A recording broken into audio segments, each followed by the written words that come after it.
Hey, Susan. Thanks for joining us at Midnight, fellow masochists.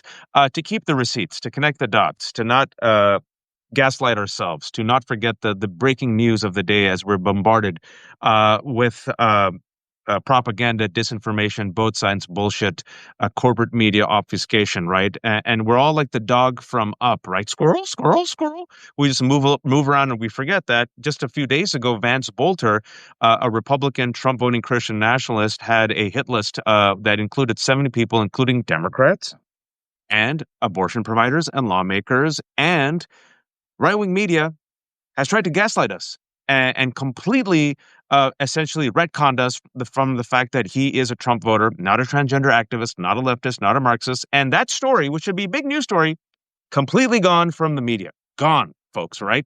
It's Friday. And that story is gone. The fact that an elected official was murdered, her husband was murdered, that two others were in the hospital, and the fact that Mike Lee, on Twitter for a couple of days had a pinned tweet mocking Governor Walz, and the fact that Don Jr., the Fredo of the group, is he the Fredo? I don't know. I think the other one, Eric's probably the Fredo. Don Jr. is probably, I don't know. I don't want to call, we don't want to call him Michael. Someone tell me the correct analogy for Don Jr., because we can't call him, maybe Sonny. We'll call him Sonny. Sonny dies due to impulse control problems. He blamed transgender activists, and he said that they are the number one domestic terror threat in America. Folks, no, the number one domestic terror threat in America for several years running has been right-wing terror groups and white supremacists. That is the number one terror group. Nothing, and I mean nothing else, comes close. And the reason why I'm mentioning this is you see everything connecting now. You see everything intersecting. This week, I think, was a big week where you can't put your head in the sand anymore. You can't use euphemisms. You can't use, the old view from nowhere, right? You have to take a side. You have to take a side. Either you're on the side of democracy, on freedom, or human rights, or you're complicit and a coward and you're on the side of fascists. That's it. This is it. I think this week is it, because everyone who said, it'll be okay, we'll be fine, they'll just go after the undocumented, they'll just go after transgender activists. First, they came for You're Right, and then they came for Pastor Niemöller. And people forget that famous quote attributed to the Lutheran pastor during Germany in the rise of Nazis. Niemöller was actually radicalized, folks. First and foremost, Niemöller went along with it. He was complicit. He's like, this will be fine. And then, once the Nazis started turning against people he cared about, then he's like, at first they came for and I was quiet, right? And then they came for and I was quiet. Yeah, you like the t-shirt? Thank you. My kids gave it to me. I have like 800 kids. And by the way, the kids are not tucked in. My freakish kids have their friends over, Pakistani kids. They party until 1 a.m., 2 a.m. But now we're seeing this week, folks, the culmination of all the problems, the intersection of all these forces, right? The establishment forces, Wall Street bros, the oligarchy, the lobbyist money, right? All coming together. And to quote George Carlin, it's a big club and you ain't in it. And let's talk about Mahmoud Khalil. Mahmoud Khalil, pro-Palestinian activist, a student, Columbia University grad student, a man who had a sterling reputation, a man who led peaceful protests. What protests? Protests against the war crimes committed by Benjamin Netanyahu and Israel in Gaza, which has turned into a genocide. And that war threatens now to go to Iran. What was his crime? No crimes. Folks, he spent 104 days in a Louisiana detention center for zero crimes. He was finally released today. A federal judge ordered him released immediately. No monetary bail, no bond, and also no ankle bracelet. Folks, he should not have been in jail even for a single day. I do not want to normalize what has become normalized in the past 5 months in America. He was attacked simply because he was a pro-Palestinian activist, right? When they came up, they lied. The administration lied and said he's committed crimes and he's tied to Hamas, the usual bullshit. And then they couldn't find any crimes. So what happened? Jules, poor guy indeed, Marco Rubio, found this old legal loophole and said, as the Secretary of State, I actually have the right, to detain and deport those immigrants that, are contradicting or threatening U.S. foreign policy. Just absolute nonsense, right? So this man got detained, was stuck in Louisiana. this detention center for over 3 months. He missed the birth of his infant. His wife is a Palestinian American citizen. Zero crimes. And folks, I want to keep the receipts. I want you all to remember that this did not happen in a vacuum. For the past year and a half, I'm talking about everything coming together now. We're seeing all the forces that came together.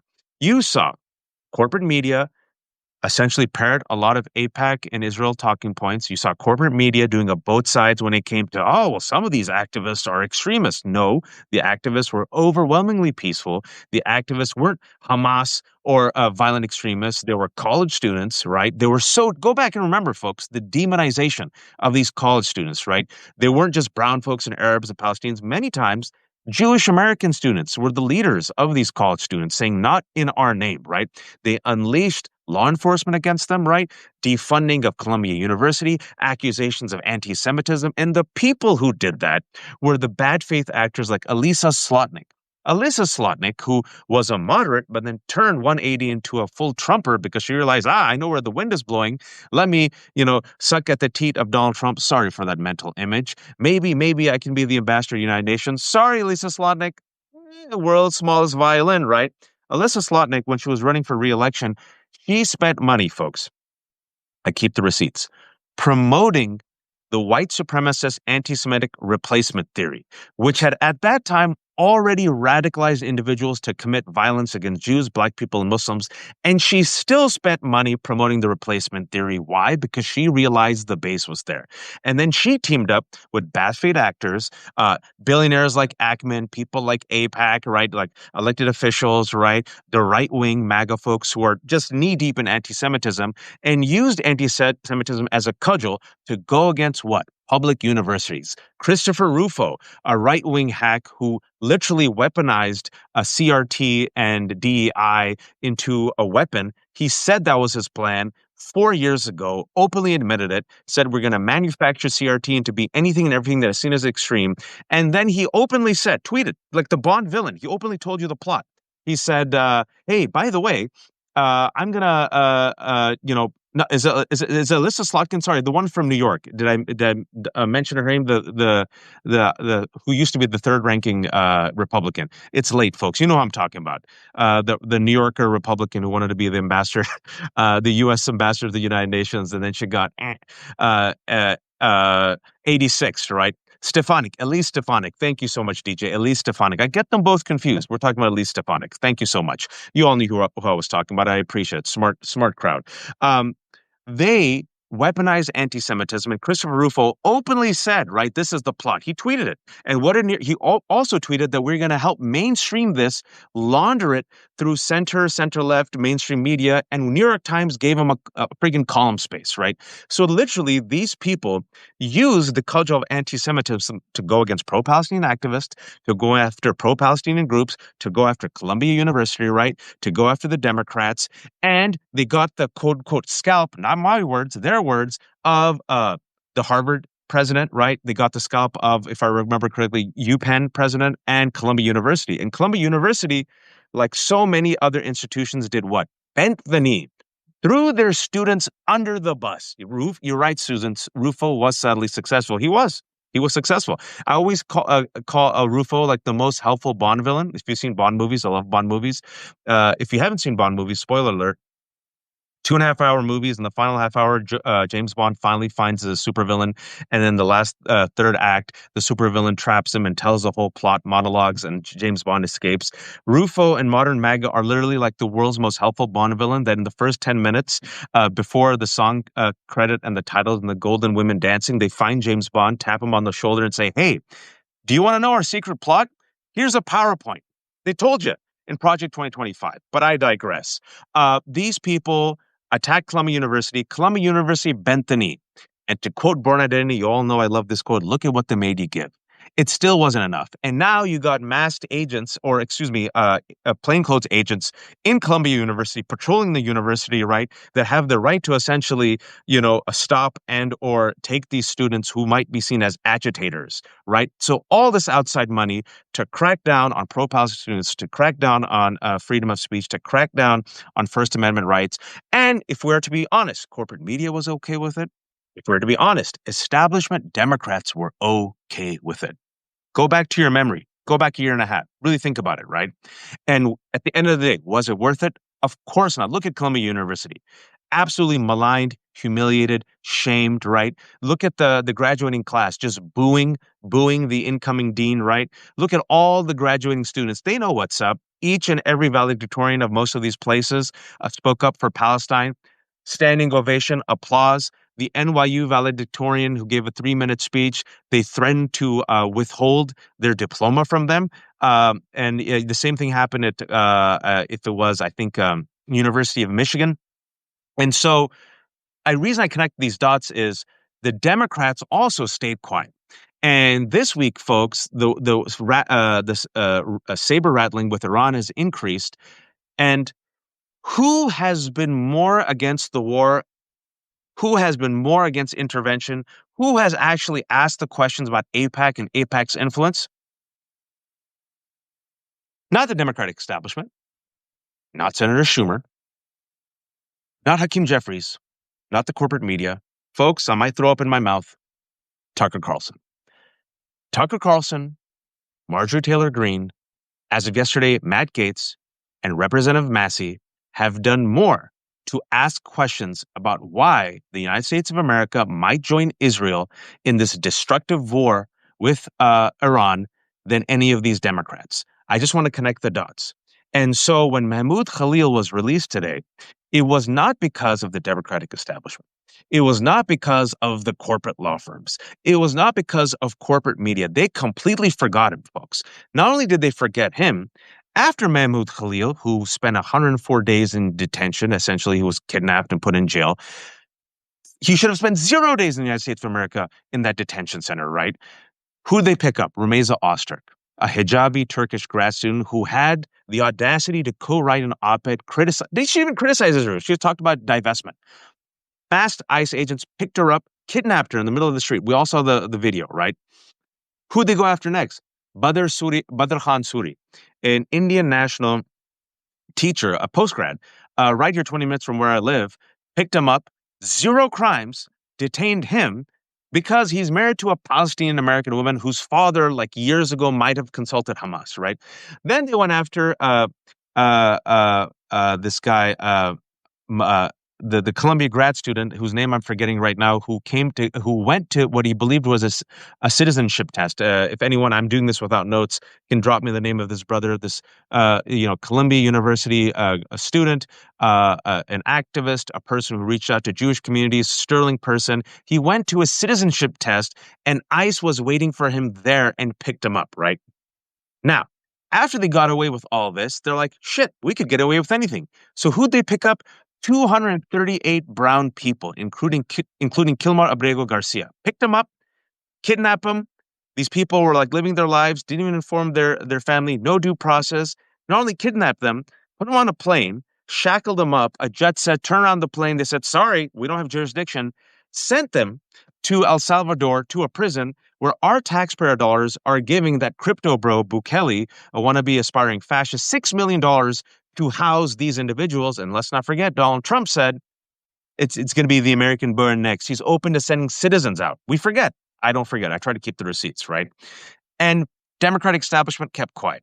It was Senator Van Hollen of Maryland who went by himself to El Salvador and said, I'm not going to leave until I get proof of life. Because Kilmar Garcia, like so many others of these other individuals, right? 0 crimes committed, was here legally. The only reason we know about Kilmar Garcia is because ICE admitted they made a mistake in sending him. And then Caroline Levitt with her cross and Pam Bounty with her cross lied to the American public, called him a human trafficker and this and that. Remember that? And said, we can't bring him back. And voila, he was ordered to return. Why? Because somebody took a stand. Van Hollen at that time. Van Hollen takes a stand, gets proof of life of Abrego Garcia.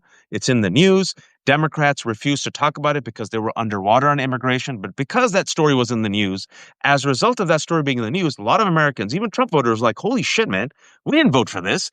Due process is good. You can't just kidnap people. And Donald Trump is like -19 or -20 on specifically the issue of, and Christy Noem lied. Mohsen Madawi, thank you so much. Right. As a result of Van Hollen going and mustering courage and focusing on Kilmar Garcia, a few days later, few Democrats, including Ayanna Pressley, went to Louisiana Detention Center to try to meet Mahmoud Khalil and Rumeza Ostrich, who was there at the time, right? Putting the focus on them. Then, as a result of this pressure, this pressure that came from us, not from the top, but from the bottom, organizing leaders, grassroots media, independent media, and then finally the judges, right? The judges who, for the most part, the judges have been doing a fantastic work, especially at the district level, not at the Supreme Court, at literally holding Trump's feet to the fire and following the rule of law. He's lost about 90% of these cases so far. All of that finally got just recently, we got Rumeza Ostrich, who was released. We got Mahmoud Khalil, who was released. We got the I don't know why I keep forgetting his name. My brain just keeps forgetting. Someone just wrote his name. Mohsen got released, and also Badr Khan Suri got released. Right, all of that was acceptable because let's go after the pro-Palestinian activists. And then they went after the undocumented, and then they went after the legal immigrants. Right, you see this, folks, and then in the United States of America, in the beautiful city of Los Angeles, I think the second largest city in America with 10 million people, we currently have the National Guard, the military, helping ICE terrorize that city. Folks, Donald Trump in October literally said he would do this. He said, quoting Hitler yet again, you see that strain of anti-Semitism? It's all projection. They say we're anti-Semites for, criticizing Israel. They say Democrats are anti-Semites. They say liberals are anti-Semites. They say the pro-Palestinian activists are anti-Semites. They're the anti-Semites. Look at the people in Trump's orbit, straight up anti-Semites. Look at the person he dined with, Nick Fuentes, anti-Semitic white nationalist leader. But I digress. Trump, who's quoted Hitler a couple of times, quoted Hitler again in October and said that he would unleash the National Guard in military against the enemy of the people. If you look at the RNC, folks, the base, it ain't economic anxiety. They held up signs. Anyone want to say what the signs were? Remember those signs, right? Deport now, deportations now, right? They were holding up signs. This is what they wanted, right? And so now, when the Democrats themselves are assaulted, right? For example, last Thursday, it was Senator Padilla, senator of the great state of California, my home state, the most popular state in America. He comes in, does something that is totally normal, interrupts Kristi Noem's presser. Folks, clergy do this, reporters do this, protesters do this. See the video. He did it in a very civil way. He didn't lunge. He admits on camera, we have eyes. We saw, I'm Senator Padilla. Social Service, Secret Service saw him, didn't see Senator Padilla. They saw a brown man and lunged, knowing they were on camera with full immunity, right? And then just a couple of days ago, on camera, yet again, Brad Lander, Jewish American, white passing Jewish American in New York City, city comptroller, didn't matter that there was cameras. Didn't matter that he did nothing. Didn't matter that he identified himself. All he asked for was, where's the warrant? Where's the warrant? Where's the warrant? He was trying to protect this migrant. And then they arrested him and detained him. And we kept saying, all right, Democrats, now do you see? Now you see they're coming after you. They're coming after you. And now they're coming after you literally with guns, trying to kill you. And still I'm waiting this week, folks, for Senator Schumer and Hakeem Jeffries to say something, anything, right, about Mahmoud Khalil. I'm waiting. If Senator Schumer has said something about Mahmoud Khalil, let me know. I haven't checked up so far because it was mouse farts when it came to Mahmoud Khalil. If you remember, Senator Schumer and Mahmoud Khalil, Jeffries, all these people sided with the crackdowns on these students. Did both sides, right? I keep the receipts, folks, for a year and a half. And speaking about keeping the receipts, I want to share. Hey, Jill, good evening. A receipt that I've kept for a while. This, folks, is from March 9th, ADL, Anti-Defamation League. March 9th. I'm going to quote their tweet. This is ADL. We firmly believe there should be swift and severe consequences for those who provide material support to foreign terrorist organizations, incite violence in support of terrorist activities, or conceal their identities in order to harass and intimidate Jewish individuals and institutions with impunity. We appreciate the Trump administration's broad, bold set of efforts to counter campus anti-Semitism. And this action further illustrates that resolve by holding alleged perpetrators responsible for their actions. Obviously, any deportation action or revocation of a green card or visa must be undertaken in alignment with required due process protections. We must also hope that this action serves as a deterrent to others who might consider breaking the law on college campuses or anywhere. And they retweeted Columbia Jewish Alumni Association that praised the arrest of Mahmoud Khalil. Now that Mahmoud Khalil has been taken to ICE custody, Columbia Jewish Alumni Association wrote, his supporters are spinning a sob story about why you should feel sorry for him. Here's why you shouldn't. And they did a thread. I want to keep the receipts, folks. I want to keep the receipts. All right. Don't let these people, anyone who supported and who continues to support the unlawful detention of Mahmoud Khalil, who was, let's be honest, basically in prison for 104 days without any criminal charges, who missed the birth of his infant, that person is a baddie. Are we the baddies? Yes, they're the bad guys. And speaking about how this week brings it all together with everything I mentioned, how you can't stay neutral on a moving train, how you can't stay neutral when it comes to fascism, the Los Angeles Dodgers. ICE was flexing, folks. ICE, like, we could do whatever we want. We can grab union leaders. We can grab pregnant women. We can just assault friggin' Roy Baraka, Black Mayor of Newark. No one's stopping us. We can point guns at Maxine Waters. Law enforcement go after Senator Padilla. Oh, look, a white supremacist could straight up kill a Democrat. No one gives a shit. Awesome. They're like, we're going to show up at Dodger Stadium. What are you going to do? And we're going to show up at Dodger Stadium, and we're just going to try to pick it up people.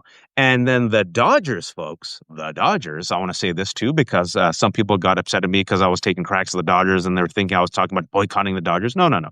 The Dodgers last week forbade a singer. You know, for those who watch baseball, we have this really weird tradition where we sing the national anthem in all our sporting events. So while this was happening in LA, the singer's name, who I'm forgetting, if anyone knows, let me know.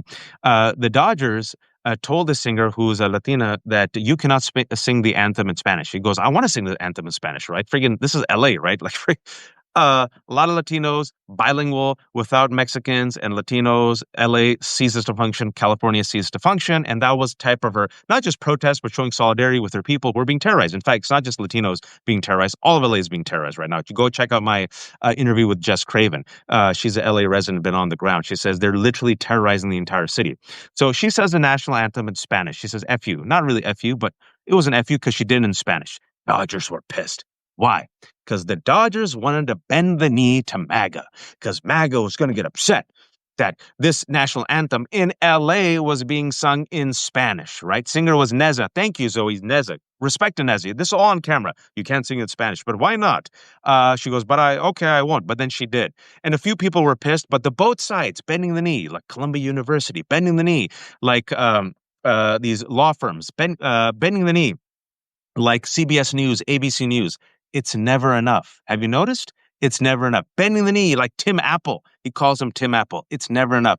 Bending the knee like Tulsi Gabbard, whom Donald Trump threw under the bus. Tulsi Gabbard, his own director of national intelligence, who 90 days ago said Iran is not close to having nuclear weapons. And Trump earlier this week threw her under the bus, said, I don't care what she says.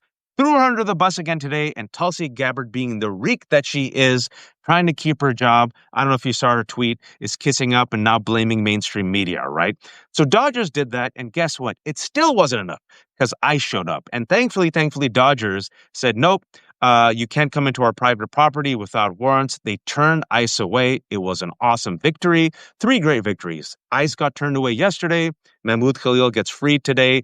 Harvard University learned from the mistakes of Columbia University. And I can't believe it's upside down, folks. I'm praising Harvard, and I have to give a little bit of credit to Tucker Carlson. But a federal judge, ruled today that Harvard can continue enrolling foreign students because out of Trump's cruelty, they're saying you can't enroll in international students. And speaking of which, this week, now they're saying foreign students will have their social media vetted. Folks, some news people forgot. Why the F would anyone come to America when a scientist was coming to for a conference a few months ago from France? They vetted his social media. They found some criticism of Trump, and they turned him away, right? So now this is the Trump plan for any foreign student. Also, they're cutting all the research and grants for scientists. Guess who's poaching them? China, Japan, Europe. You got the World Cup coming in 2026. You got Olympics coming in 2028. Why would anyone come to our country, folks? Why? And then the through line of racism, right? The through line of racism, because people forget. First of all, I'll say this about Dodgers. Today it was announced Dodgers committed $1 million to families of immigrants after pushback from not the Democratic establishment, community groups, because the communities are rallying in LA and saying, F this. And I'll say something to you. The law firms who bent the knee, they're now feeling the heat because other corporations are not using them anymore. Why? Corporations don't give a shit. Corporations realize, oh shit, people are upset. And if we associate with these law firms that bent the knee, it'll hurt our reputation and bottom line. In America, the color that matters above all other colors is the color green. It trumps even the color white. So Dodgers, all of a sudden, committed $1 million to families of immigrants. I'm glad they did. I applaud them. Why? Because they felt the heat.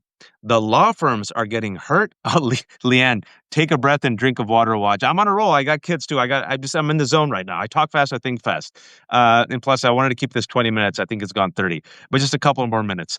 You all with me? If you're all with me, let me know. It's my brain firing, and I'm on a roll. Let me just cook if I can, as the kids say. If I am cooking, I don't know if I am. Maybe I'm just simmering a little bit. And so it's the money, folks. It's the money. And so you got the Harvard win, accept it. You got the Dodgers win, accept it. You got the Mahmoud Khalil win, accept it. And just to show you the sheer disgusting racism of it all, J.D. Vance, Ivy League educated multimillionaire, uh, knows Senator Padilla. He was a senator, let's not forget. He says, quote, I was hoping Jose Padilla would be here to ask a question, but unfortunately, I guess he decided not to show up because there wasn't the theater. We ought to laugh them out of the building. The person who was mocked at the theater was Donald Trump at the Kennedy Center, where he got booze and the drag queens who attended the Les Miserables. Can't believe he actually went to a Les Miserables. I mean, talk about them not knowing culture. Also, their misappropriation of Star Wars, but I digress. Jose Padilla, the convicted terrorist, the wannabe bomber, that Jose Padilla, he knows Senator Padilla's name. He deliberately said Jose Padilla.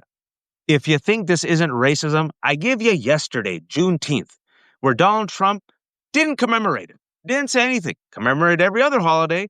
For 4 years, Joe Biden has been commemorating it, right? And people are like, okay, he didn't commemorate. Why? Because he's a racist. Please don't say anything. And around 7 p.m., of course, he says something racist. Federal holidays. Why can't people work, right? It's a white supremacist, racist regime, folks. And you cannot stay neutral anymore on this both sides seesaw. You cannot Jake Tapper this, all right? If you Jake Tapper it, you will be humiliated and ridiculed like Jake Tapper. If you both sides this, you will be humiliated and ridiculed like Columbia University. It is all coming to the forefront, right? And people like me will keep the receipts. And all the people who are perfectly fine attacking the pro-Palestinian activists and attacking and like poo-pooing the call to end a genocide and are beating the drums for war with Iran and are perfectly fine with transgender activists now losing transgender kids and parents losing their rights in the Supreme Court. That happened yesterday, right? History will not be kind to you. You will be the villains of your children's history books. So this is a moment. We're about 5.5 months in. And folks, this is not, I told you so, but I always think it's better to capture and convert instead of destroying people. So you're going to see a lot of regret. A lot of regret. I was talking to an activist earlier today. The video's up, and she's saying a lot of Latinos who voted for Donald Trump, they got arrested by ICE. And she's saying, you know what? There is a slight I told you so, but more than that, it's an opportunity to win people over. And not just win people over, but to do a message that says it's us versus the 1%. They distract us with the culture war. They distract us with transgender, undocumented, Haitian immigrants, right? Oh, look, a Muslim, Sharia law. It's Rupert Murdoch and Peter Thiel and J.D. Vance and the billionaires and the 1% who line up the pockets of the Schumers and the J.D. Vances. Let's be honest, folks. And who are perfectly fine leading our young men and women to die as they make money off the military industrial complex, right? It's the 99% versus the 1%. And I'll end this with the following, if you think I'm too harsh.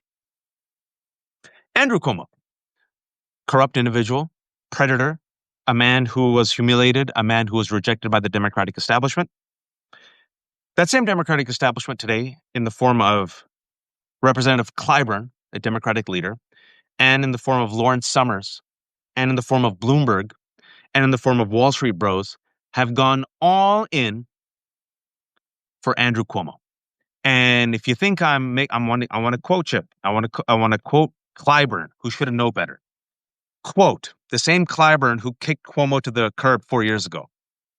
Quote, the mayor of New York is uniquely positioned to play an important role in the future of the National Democratic Party, Mr. Clyburn said, adding that Mr. Cuomo had, quote, experiences, credentials, and character to not just serve New York, but also help the nation, end quote.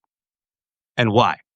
Because the threat is young Muslim American Democratic Socialist Zohran Mamdani, who did not take corporate money, who comes from the grassroots, and they would rather side with a freaking Cuomo than a Mamdani. This is what's happening, folks. And a couple of days ago this week, a New York Times article came out that the DNC is strapped for cash and hemorrhaging voters. Folks, they will burn it all down. They will burn it all down, but they won't reform. They'll burn it all down, but they'll never give up power. And if you don't believe me, I give you this week. It's there. It's right there in front of you. What more do you need to see? So I believe it'll be the grassroots. I believe it'll be the people. It's the people who convinced the Dodgers to say F you to ICE. It's the people who pressured the Dodgers to give $1 million to these groups. It's the people who came out with the No Kings rallies, millions of folks. It's the people who kept the pressure on local officials and the press to keep the story on Mahmoud, Khalil, and Kilmar Abrego Garcia. It will be the people that will clean house. The Democratic Party needs to be clean. I'm done with them. Personally, I'm done with them. I know they're the opposition party, and when I say I'm done with them, I'm done with the current form. I want these young bucks, and by young bucks, they don't have to be young. I'm talking about young thinkers to purge the party. I want like what happened with the Tea Party, what they did to the GOP, but like the non-evil racist version of the progressives to do this to Dems. I'm done. I want people to come out and just say, "I'm done with you." Schumer, I'm done. All of you, I'm done. Hakeem Jeffries, I'm done. Fetterman, I'm done. Done, done, done, done, done. Complete purge. Like what happened in 2012. Eric Cantor was a Republican leader, and the Republican base said, "Nah."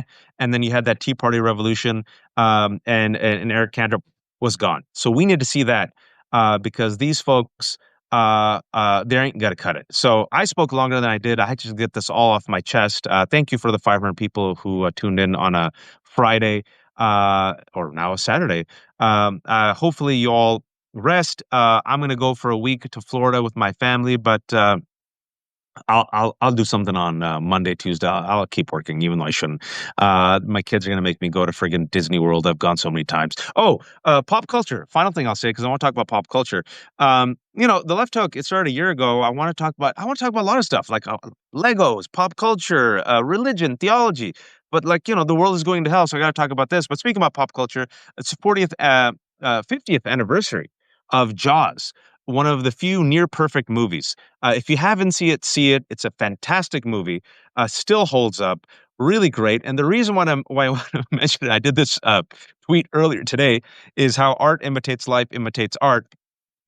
Go back and watch that movie because it's a fantastic movie. Go look at the character, the mayor of Amityville. The mayor of Amityville is like the modern friggin' elected official, right? Even as people are being killed and eaten, he's like, nope, open up the beaches. And then someone reminded me in Jaws 2, he's still the mayor. They reelected him. I'm like, of course they did. And then secondly, I'll say, I really like this movie. I know it's going to be super divisive. I really don't care about Hollywood and if they get money or not, but sometimes I have a vested interest. I thoroughly enjoyed 28 Years Later. I saw it last night. I love horror movies. This was really well made. It's very divisive because it subverts expectations. It's part of a planned new trilogy. They filmed 28 Years Later, and the next movie coming out in 6 months in back to back. And if these two movies make money, they're going to finish it up with the third movie where Danny Boyle comes back. The reason why I really like it, folks, is the first half is terrifying adrenaline. Like there's some like white knuckle stuff when it comes to zombie. The second half of the movie, and I'm not spoiling it, is more meditative and contemplative and like actually quite beautiful, right? And sad. And the filmmakers, Danny Boyle and Alex Garland, are a bit older. And you watch, there's critiques of masculinity and romanticism. And the movie leans, dare I say, towards love and compassion, which is probably why people don't like it. And it leads up to the second movie, which I want, the ending is like so, it's, I can't mention it, but everyone's talking about the ending, but I can't mention it. But the ending, I think it leans in very heavily to how we romanticize the past and recreate memories of a past that didn't exist to give us meaning, and sometimes how that can be weaponized in the worst ways possible. Hmm? MAGA, I think it's very deliberate and on the nose. So I really liked it.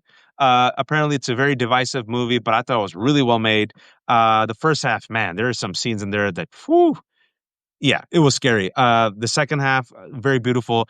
So check it out. Let me know what you think. And that is my pop culture news of the night. Thank you all for joining. This is the Left Hook. I didn't have any notes. I just wanted to get those things off my chest. I just want to connect some dots because I didn't have time. And usually I do this with Francesca or some other folks. But it's fine. You all join me, and I appreciate it. If you aren't a subscriber, please subscribe. I send a lot of this stuff to my YouTube. My YouTube now has 10,000 subscribers. I didn't even promote it. Everything is free. There's no paywall. It's very intentional. You pay what you can. So the Left Hook is completely reader and viewer supported. I've kept it super cheap. If you don't have money, I get it. Spread the good word. And inshallah, if you get a few money, maybe down the line, throw a few bucks in there. Take care of yourselves. Have a really good, relaxing weekend. Spend time with your family. And please, oh, please don't be a fascist. Take care, everyone.